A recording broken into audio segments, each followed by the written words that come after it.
What's going on YouTube, and welcome back to the channel. Today we have a deck profile of Pale Moon, but this one's actually Silverthorns, and so far this deck is really fun.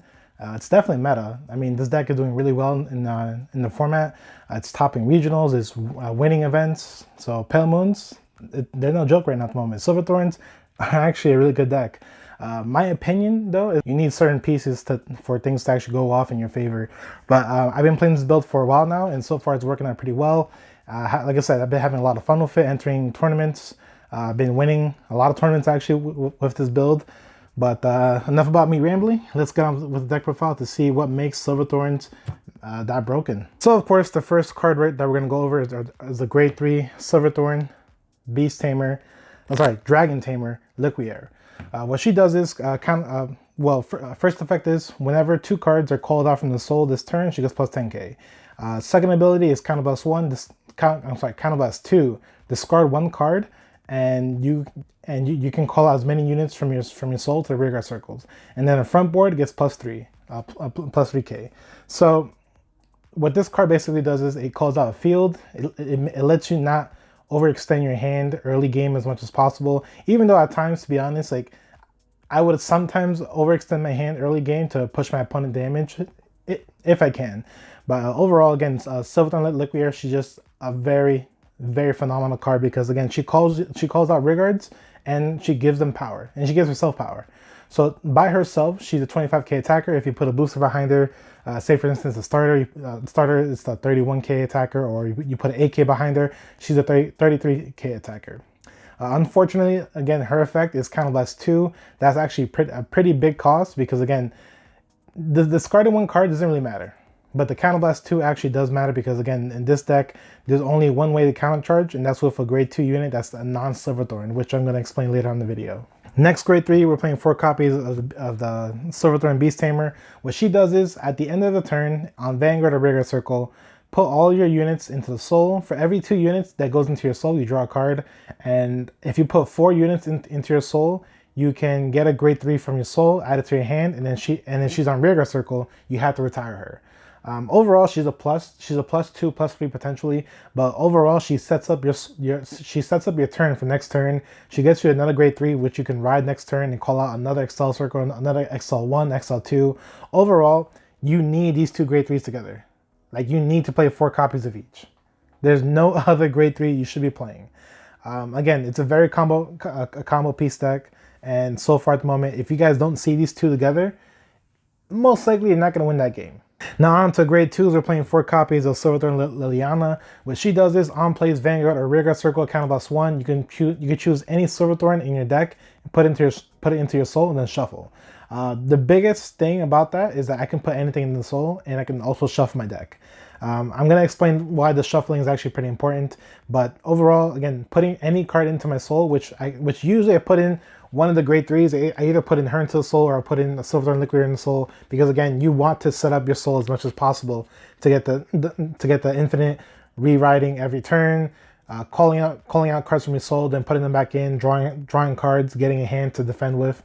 Overall, again, Liliana, you need to actually ride her. If you don't see her in the game, most likely you're gonna lose unless you didn't set up your soul properly.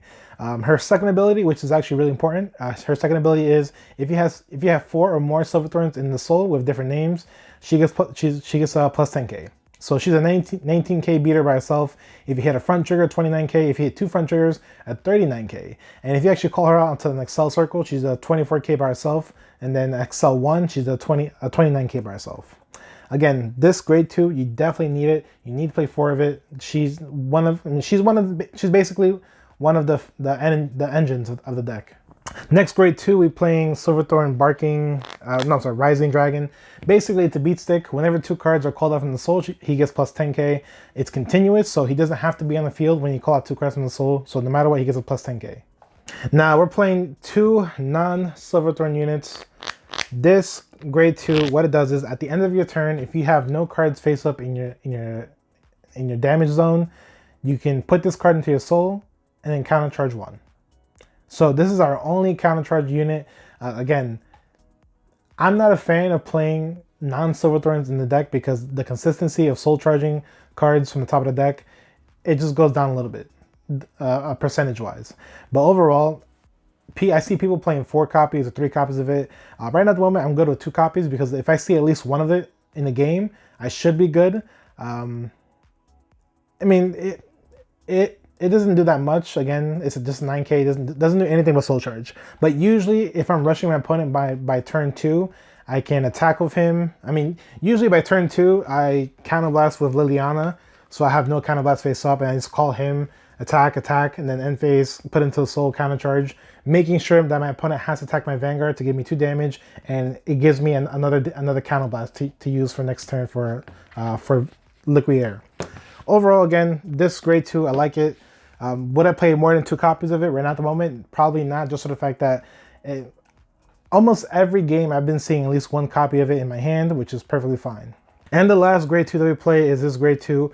Her effect is whenever she's called out from the Guardian Circle, she immediately goes into the soul, and she gives your Vanguard plus 15k until the end of the turn. A lot of people have been assuming she gives the Vanguard plus 20k because technically with her 5k shield and then plus 15k, that's 20.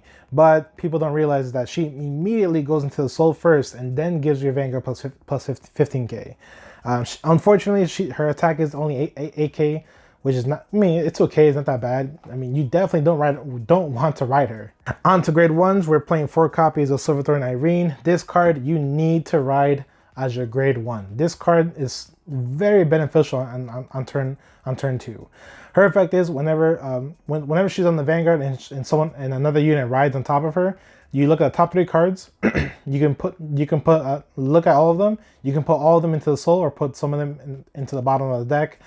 They have to be Silverthorns, the ones that go into the soul. And if 2 or more Silverthorns go into the soul, you draw a card for free. So on ride, you're setting up your soul and you get to draw a card for free. Unfortunately, they have to be Silverthorns because, again, this is a Silverthorn deck. And unfortunately, we do play a few cards in this deck that's non-Silverthorn. So it has happened a few times where I activated her effect and top 3 cards, only one of them was a Silverthorn. It does happen, by the way. Her second ability is on place on Radar Circle, you put look at the top 2 cards, 1 Silverthorn into the soul, the other card to the bottom of the deck. That's basically it. So again, she's basically your number one grade 1 you want to ride, and your number 1 grade 2 that you want to ride is Liliana. I mean you don't need to, but again, this is the best setup that you can have. Turn 1, ride Irene. Turn 2, ride Liliana. Activate Irene's effect first. Look at the top 3 cards. Put all of them into your soul, or put 2 of them. Put the trigger to the bottom of your deck. Then activate her effect, counterblast 1. Search out your deck. Usually you're gonna put a grade 3 into the soul to set up later on, and then you shuffle your deck to make sure that trigger doesn't stay in the bottom of your deck, unless you actually want to set up a stack. But a lot of people that I've been talking to, they don't like setting up a stack in the bottom of the deck.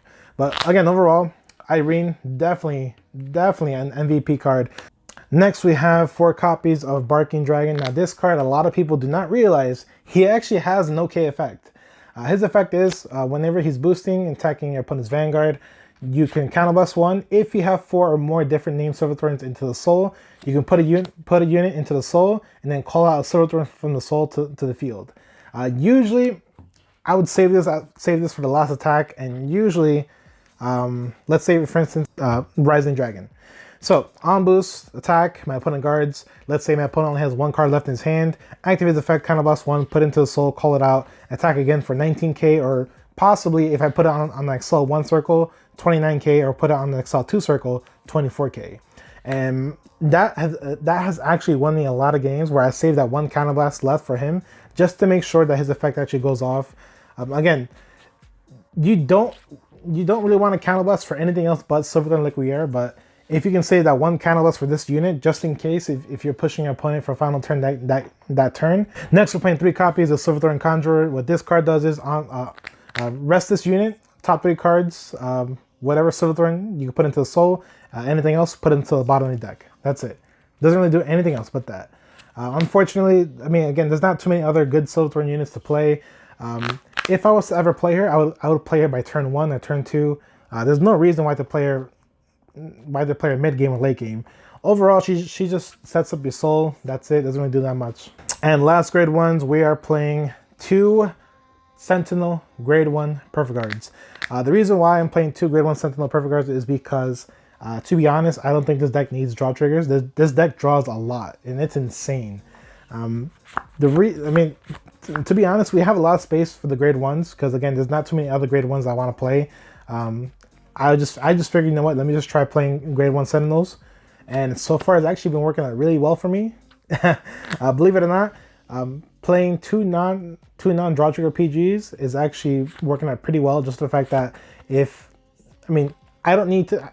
I have a hand early game, mid game, and possibly late game, depending what deck I'm facing against.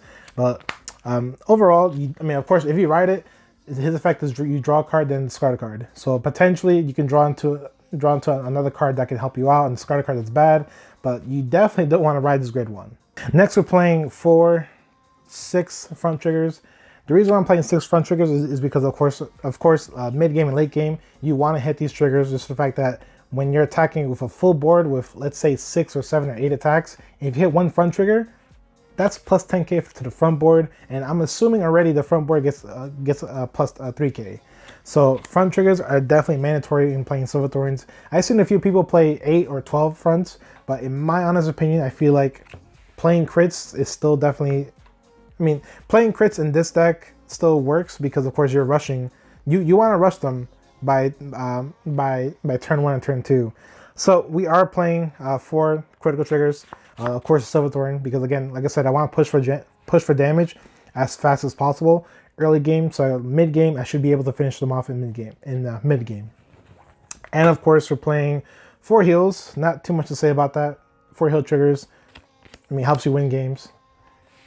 And then the last triggers, you guys already know, I am playing 2 draw trigger PGs. Now, it doesn't really matter if I actually hit them, because like I said, most of the time, I usually do have a hand. I have like 10 cards by turn 2. I'm sorry, not by turn 2, by turn 3, 10 or more. So hitting draw triggers again in this deck, you don't really need to hit draw triggers, just for the fact that you already are drawing so many cards. And of course, the last card is the starter. The main important thing about the starter is that her name is the Silverthorn. So this starter actually does matter, unlike the other starters. Alright guys, so that's my deck profile for today. Hope you guys enjoyed the video. If you guys did enjoy the video, please hit the like button. If you guys have any comments, leave a comment down below. I love reading your comments. I love replying to your comments. And yeah, so like I said, I've been playing this build for a while now, and it's pretty fun. I like playing it. Again, Pale Moon right now at the moment are definitely meta, because this deck, it just has so much advantage. But again, this deck is very combo piece. It's very combo piece deck, because if you don't have the right cards in your soul, if you don't have the right setup, unfortunately, you might not be able to win. You might not be able to win that game. It has happened to me. I'm pretty sure it has happened to a lot of other players. It's just this deck does take a lot of setup. But overall, again, this deck is fun, great. If you're a waifu lover, I recommend this deck. And yeah. Alright guys, I'm going to see you guys next time. Deuces.